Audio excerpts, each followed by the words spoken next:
Hello అండి, నా పేరు డాక్టర్ రాకేష్. ఇప్పుడు మనం ఐసీయూలో వాడే మోస్ట్ కామన్ ప్రొసీజర్స్, వాటి యొక్క ఉపయోగాలు ఏంటో షార్ట్గా తెలుసుకుందాం. ఇంటుబేషన్ అంటే జనరల్గా పేషెంట్ నోటి ద్వారా ఒక గొట్టాన్ని పెట్టి వెంటిలేటర్ కనెక్ట్ చేయడం అనమాట.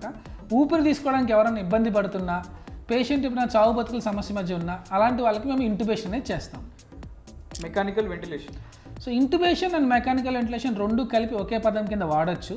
సో ఇంటుబేట్ చేసిన పేషెంట్స్ని మనం వెంటిలేటర్ మీద పెడతామన్నమాట. అలాంటి పేషెంట్స్ని వెంటిలేటర్ మీద కృత్రిమంగా శ్వాస ఇవ్వడం జరుగుతుంది. ఎవరైతే ఊపిరి తీసుకోలేని వాళ్ళు ఉంటారో వాళ్ళకి, లేకపోతే ఎవరైనా క్రిటికల్గా చావు బతుకులు మనం ఉంచే వాళ్ళకి మనం వెంటిలేటర్ పెట్టడం జరుగుతుంది. Central line insertion. Central line అంటే మీరు మోస్ట్ కామన్గా ఐసీయూలో చూస్తుంటారు.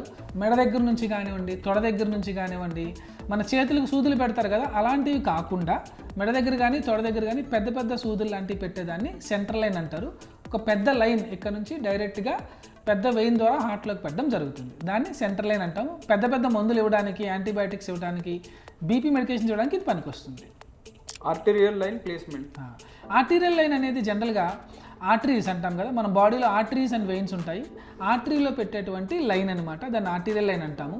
బీపీ ఎవరికన్నా సరే చాలా స్ట్రిక్ట్గా మానిటర్ చేయాలనుకుంటే అలాంటి వాళ్ళు ఆర్టరీ లైన్ పెడతాము. ఇది పెట్టడం మూలంగా ఎవ్రీ హార్ట్ బీట్కి కూడా మీ బీపీ అనేది కంటిన్యూస్గా కనిపిస్తూ ఉంటుంది మాకు మానిటర్లో. డయాలసిస్ అనేది జనరల్గా కిడ్నీ ఫెయిల్ అయిన పేషెంట్స్కి చేస్తూ ఉంటాము. ఐసీయూలో రకరకాల కారణాల వల్ల ఫెయిల్ అవుతూ ఉంటారు. ఇందాక నేను చెప్పినట్టు మెడ దగ్గర నుంచి ఒక డయాలసిస్ కెథటర్ లాంటిది పెట్టి దాని ద్వారా డయాలసిస్ చేయడం జరుగుతుంది.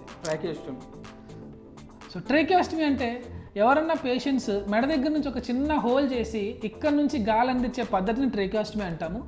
ఎవరన్నా తలకి దెబ్బ తగిలి ఎక్కువ రోజులు వెంటిలేటర్ మీద ఉండాల్సి వచ్చిందనుకోండి, అలాంటి పేషెంట్స్కి కానీ కండరాల ఇబ్బందులు వచ్చిన పేషెంట్స్, ఇలాంటి వాళ్ళు ఎవరికైనా సరే ఎక్కువ రోజులు వెంటిలేటర్ మీద ఉండాల్సి వస్తే ఇక్కడ బెజ్జం పెట్టి చేసే ప్రొసీజర్ని ట్రేకియోస్టమీ అంటారు. ఎన్జీ ట్యూబ్ అంటే నాజోగాస్ట్రిక్ ట్యూబ్ ఇన్సర్షన్. అన్కాన్షియస్గా ఉన్న పేషెంట్స్ ఎవరైతే ఫుడ్ తీసుకోలేరో వాళ్ళకి ఏం చేస్తామంటే నోస్ ద్వారా గ్యాస్ట్రిక్ అంటే స్టమక్లోకి పెట్టే ట్యూబ్ని ఎన్జీ ట్యూబ్ అంటాం. ఇక్కడ నుంచి ఒక పైప్ పెట్టేస్తాము డైరెక్ట్గా స్టమక్లోకి. దాని ద్వారా పేషెంట్ అన్కాన్షియస్గా ఉన్నా కూడా అతనికి ఎంత ఫుడ్ కావాలి అనేది డైలీ మనం అందులోంచి ఫీడింగ్ ద్వారా ఇవ్వచ్చు అనమాట. Sedition and pain management. Sedition and pain ఐసీయూలో జనరల్గా పేషెంట్స్ ఎవరైనా కొంతమంది తలకి దెబ్బ తగిలినప్పుడు కానీ, క్రిటికల్గా ఉన్నప్పుడు కానీ తిక్కగా బిహేవ్ చేస్తూ ఉంటారు. అలాంటి వాళ్ళని కొంచెం కామ్ డౌన్ చేయడానికి ఇచ్చేదాన్ని సెడేషన్ అండ్ పెయిన్ మేనేజ్మెంట్ అంటాము. మా దగ్గర రకరకాల మందులు, ఫెంటనిల్, మార్ఫిన్ ఇలాంటి చిన్న చిన్న రకరకాల మందులు ఉంటాయి. ఆ మందులు పెట్టి పేషెంట్స్ని కామ్ డౌన్ చేయడం కోసం మనం సెడేషన్ ఇవ్వడం జరుగుతుంది.